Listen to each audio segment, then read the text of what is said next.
What's up, meatheads? Coach MANdler here. Time for a little form refresher on the kettlebell clean.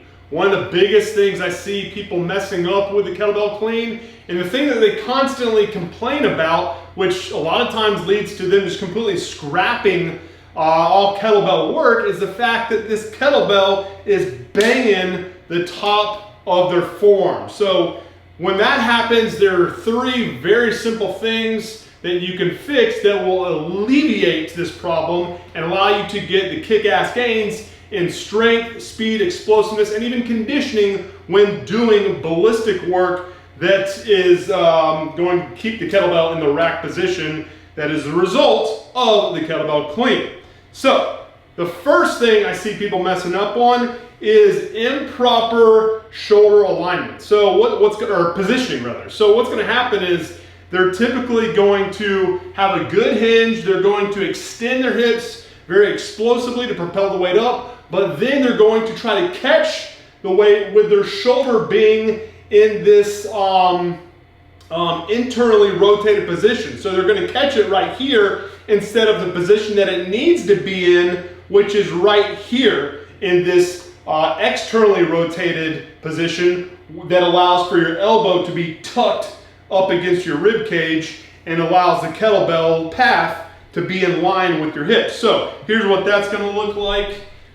They're going to do all well, but then boom, they're going to catch it out here. So that's the number one problem, and the simple fix there is instead of catching it out here with the shoulder in this position, keep that elbow tucked, kind of like in that fighter stance right here, so that you're catching it, boom, right in that efficient spot. All right, so that's number one, improper shoulder positioning. Fix, instead of having it out here, boom, externally rotate that shoulder, pull that elbow, keep it tucked in, stay nice and tight to help activate the lats. That's your fix. Issue number two is, typically speaking, it kind of goes in with that first mistake, is the fact that their wrist is overextended. Okay, so they're going to catch it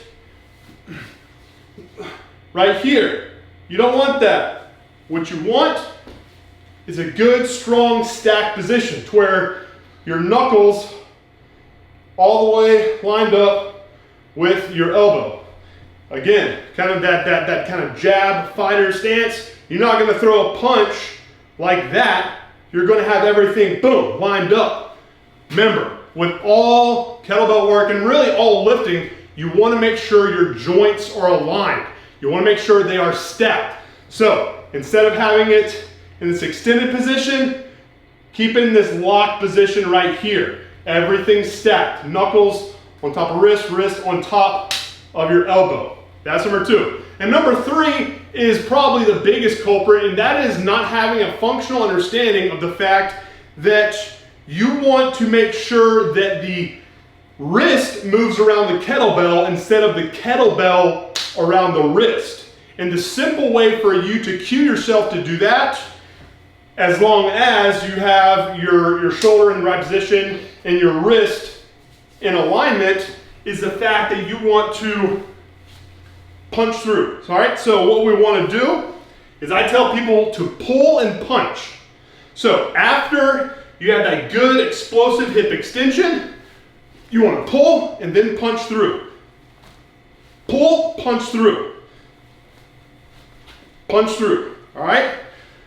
What's happening is when you kind of have that pull and punch, that is what allows you to softly catch the kettlebell against the top of your forearm instead of having it bang right here. What you don't want to do is, instead of, the right way of that pull and punch, a lot of times people will have this locked position. They'll grab just like a straight up monkey grip, gorilla grip on the handle, and they'll have that kettlebell move around the wrist.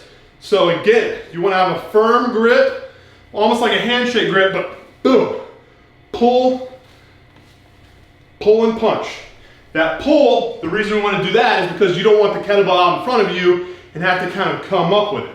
You want to pull And then as that kettlebell is being pulled through to kind of keep it in line with your hips, that's when you want to punch your wrist through this handle right here.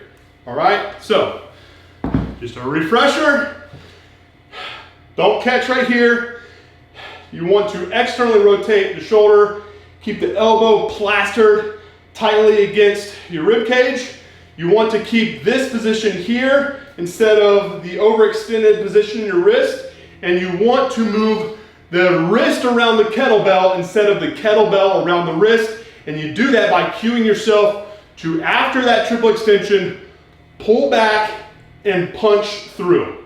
You do that, and I assure you, it's just going to, everything's going to fall in place. It's going to feel effortless. You're going to feel more powerful and explosive, and most importantly, you're not going to experience the type of pain that leaves you frustrated to the point of wanting to quit kettlebell work in general.